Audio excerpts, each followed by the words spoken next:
अशोक चौधरी, माननीय मुख्यमंत्री नीतीश कुमार के दाहिने हाथ, इनका हालत देखिए।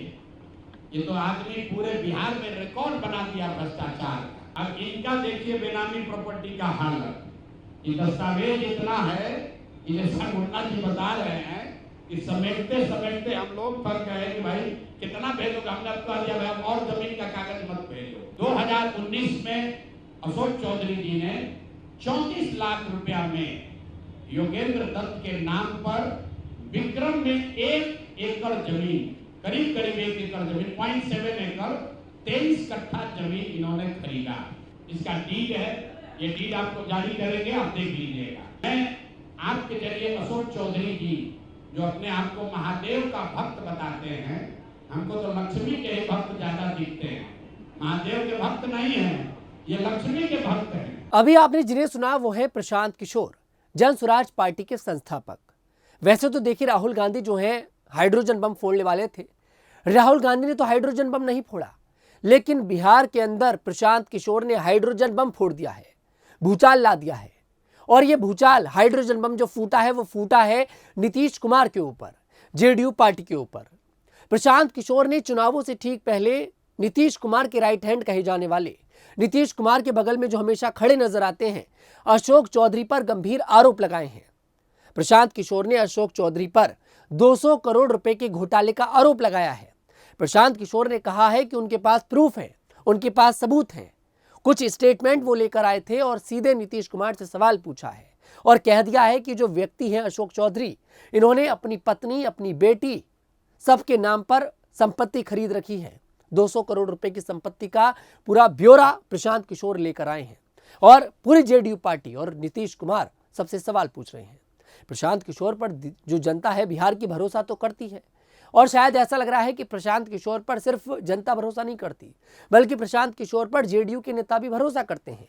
यही कारण है कि जेडीयू जो है प्रशांत किशोर के इन आरोपों के बाद 2 फाड़ हो चुकी है, 2 हिस्सों में बढ़ चुकी है।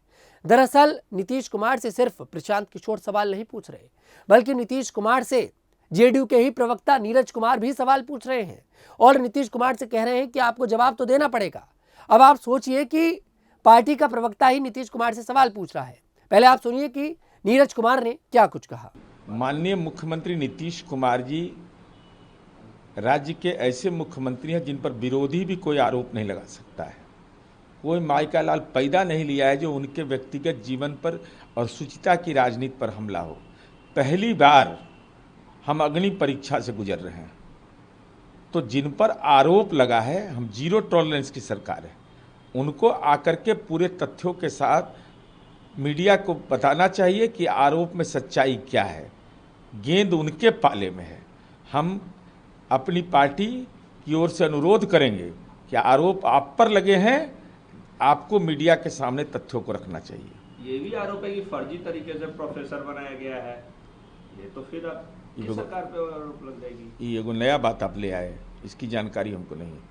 उन्होंने ये भी कहा है कि सगाई से लेकर विवाह तक, बेटी की विवाह तक लगभग 200 करोड़ रुपयों की जमीन उन्होंने। देखिए, माननीय मुख्यमंत्री जी ने निर्देशित अपने शुरू के शासनकाल से ही किया कि जो लोग माननीय मंत्री हैं उनको अपना ब्यौरा संपत्ति का हर वर्ष देना है। तो अब ब्यौरा दिया गया कि नहीं दिया गया हम नहीं जानते। दूसरा सवाल है कि जो भी हमारे डिपेंडेंट हैं वो हमारे हिस्से में हैं, जब तक उनकी शादी नहीं होगी तब तक हमारे हिस्से में है। तो हम अपनी संपत्ति की जब घोषणा करेंगे तो अपनी पैतृक संपत्ति की घोषणा करेंगे। और अब उन्होंने जो आरोप लगाया है उस आरोप के क्या दस्तावेज और साक्ष्य मैं नहीं जानता। तो स्वाभाविक रूप से जिन पर आरोप लगा है वो दस्तावेज और साक्ष्य मंगा करके और उसका जो पूरक जवाब हो वह निश्चित रूप से बताना चाहिए। चुनावी वर्ष नहीं, ये पूरे मुख्यमंत्री नीतीश कुमार जी के जीरो टॉलरेंस की नीति पर ये एक ऐसा पार्टी को पहली बार सामना करना पड़ रहा है। इसलिए हमारी उम्मीद है कि जल्द से जल्द तथ्यों को सामने आना चाहिए। तो जैसे कि आप लोगों ने सुना कि नीरज कुमार नीतीश कुमार पर ही हमला बोल रहे हैं, साहब बोल रहे हैं कि भैया जवाब तो आपको देना पड़ेगा। तो आप समझिए कि जेडीयू जो है प्रशांत किशोर के इन आरोपों के बाद 2 फाड़ में बढ़ चुकी है। और हैरानी की बात यह है कि नीतीश कुमार बिल्कुल चुप है। उनकी पार्टी के इतने बड़े नेता पर आरोप लग रहे हैं, इतने भरोसेमंद नेता पर आरोप लग रहे हैं जो नीतीश कुमार के राइट हैंड कहे जाते हैं, और नीतीश कुमार बिल्कुल चुप है। नीतीश कुमार कुछ नहीं बोल रहे, जेडीयू पार्टी की तरफ से कोई बयान नहीं आ रहा, और प्रवक्ता सवाल पूछ रहे हैं। हैरानी की बात तो यह, प्रवक्ता कह रहे हैं कि भाई नीतीश कुमार आपको जवाब तो देना पड़ेगा, उसी पार्टी के प्रवक्ता जो पार्टी को टीवी पर रिप्रेजेंट करते हैं। अब देखिए, जेडीयू की तरफ से तो कोई बयान नहीं आया, लेकिन अशोक चौधरी की जो बेटी है शांभवी चौधरी, नाम आपने सुना होगा, युवा नेता है, अभी अभी पॉलिटिक्स में आई हैं, सांसद बनी है, और एलजेपीआर में देखिए है, एलजेपीआर की नेता है, चिराग पासवान की जो पार्टी है। शांभवी चौधरी की तरफ से बयान आया है, हालांकि जो आरोप लगे हैं उस पर कोई ठोस बात वो नहीं कर रही है, इधर उधर की बात वो करती नजर आ रही हैं। जरा सुनिए कि शांभवी चौधरी ने क्या कुछ कहा है। कहीं ना कहीं उनकी जो हार की बौखलाहट है वो अब देखने को मिल रही है। जो चीज़ है ही नहीं उस चीज़ को वो फिल करने का कोशिश कर रहे हैं। जो भी मेरे पास है वो सब डिक्लेयर्ड है, जो भी उनके पास है वो सब डिक्लेयर्ड है, वो सारा चीज़ कुछ बाहर है। जिस तरीके से उन्होंने ये नीचता अपनी एक राजनीति में स्थापित की है, जिस तरीके से नीच तरीके से जाकर बिना मतलब का, और वो अपने कॉन्फ्रेंस में खुद ही कह रहे हैं कि मेरे पास सबूत नहीं है। ऐसा नहीं है कि वो कुछ प्रमाण के साथ बोल रहे हैं, वो एक अंदाज़ा लगा के बोल रहे हैं मेरे पास इसके खिलाफ कोई सबूत नहीं है।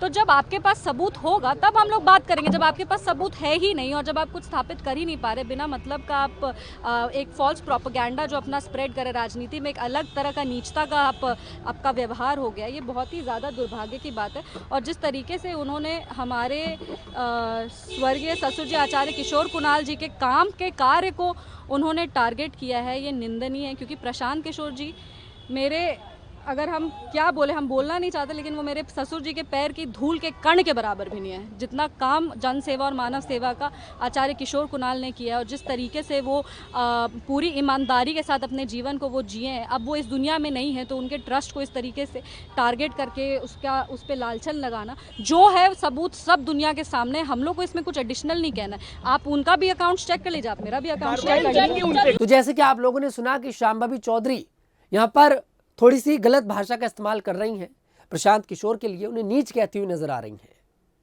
अब प्रशांत किशोर तो देखिए सबूत लेकर आए हैं, सबूत दे रहे हैं, स्टेटमेंट लेकर आए थे, कोरे कोरे पेपर लेकर आए थे, और बोल रहे थे कि भैया और भी सबूत लेकर आऊंगा, मेरे पास पूरा प्रूफ है।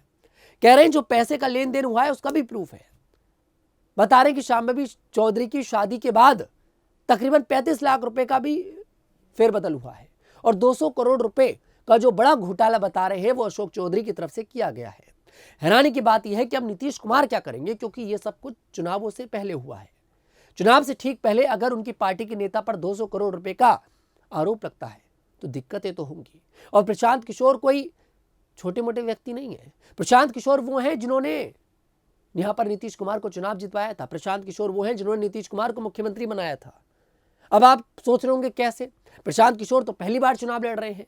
वो ऐसे कि प्रशांत किशोर पहले इन सभी पॉलिटिकल पार्टियों को बताते थे कि कैसे चुनाव लड़ना है, उनका काम यही था। और अब प्रशांत किशोर इनकी लंका लगाने में लगे पड़े हैं, और प्रशांत किशोर के इन आरोपों से बीजेपी को भी फायदा मिलेगा। अब फायदा कैसे मिलेगा बीजेपी को? आपको क्या लगता है, क्या बीजेपी चाहती है कि नीतीश कुमार मुख्यमंत्री बने? नहीं चाहती, लेकिन चलिए मजबूरी होगी, क्योंकि नीतीश कुमार पलटू राम है, पलट सकते हैं, कभी भी पलट सकते हैं। तो नीतीश कुमार की जो ये नेता है, इन पर जो आरोप लगाया, समझिए पूरी पार्टी पर आरोप लगाया है। इस आरोप से ये जाहिर होता है कि नीतीश कुमार के मुख्यमंत्री बनने में अड़चन आ सकती है। फिलहाल प्रशांत किशोर ने गंभीर आरोप लगाया है और नीतीश कुमार से सभी लोग अपेक्षा कर रहे हैं कि वो इसका जवाब जरूर देंगे। फिलहाल इस पर क्या है आपकी राय, कमेंट सेक्शन में जरूर बताइएगा। मैं तनुज दीक्षित फिर मुलाकात करूंगा, तब तक के लिए मेरे साथ देखते रहिए न्यूज़ 15।